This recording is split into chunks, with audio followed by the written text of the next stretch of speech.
Now, Albert Einstein had a quote. He said, imagination is everything. It's the preview to life's coming attractions.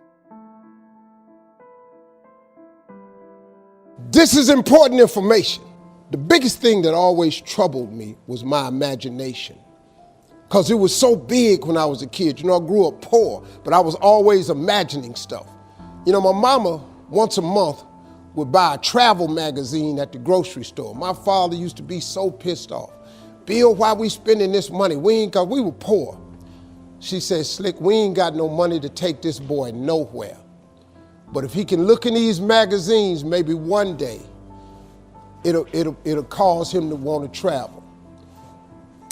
I've been to so many countries around the world because of that magazine. I just wanted to go see stuff. My mama had enough sense to plant that seed in me. It's like at Christmas time, we used to get in the car and my daddy used to take us to the suburbs so we could see the lights.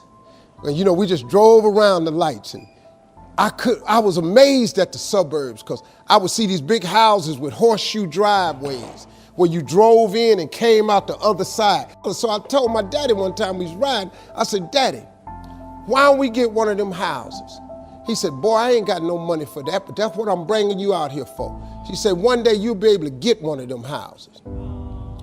Let me explain something to you. Because of that right there, I've probably had in my lifetime now about 11 homes. I got 4 now in different states. Every house I own got a horseshoe driveway on it. When they was living, they told me one time, they was sitting up watching TV. My daddy looked at my mama and said, Bill, he called my mama Bill, he said, can you believe that this little boy we had on TV? She said, Slick, I can't believe this. I used to send my daddy $5,000 a week. You know, when I first got on TV, I was making $55,000 a week, so I sent my mom and them $5,000 a week. When I got into Kings of Comedy, my father was still living. I showed my daddy one time how much money I made. He said, boy, it take me 4 years to make this kind of money. So I was able to give them something with my life. So before my mom and them left this world, I could give them something.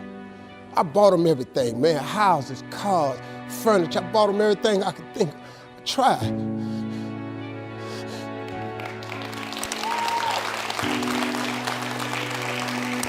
And you know what's crazy, man? I'm 62 years old. I still want them. Be proud of me. I'm still hoping that they in heaven watching me and they see me turn into somebody. That's all I ever wanted. It was in my imagination to take care of them. You just got to believe that. You just got to believe, man. Don't ever give up. Faith is the substance of things hoped for and the evidence of things not seen. All faith is, really, the substance of it is just what you hope for. That's all faith is. It's just real hard hoping. You remember when you was little and you said, I hope I get a bike for Christmas? And you went out there one year and the bike was under the tree? You remember when you said you hope you graduate and you mess around and got a diploma? Then you remember when you said you hope you get a job and you mess around and you got a job? Huh? At one point in time, the older you get, this got to start clicking in. That faith is really the substance of things hoped for. That if you hope hard enough,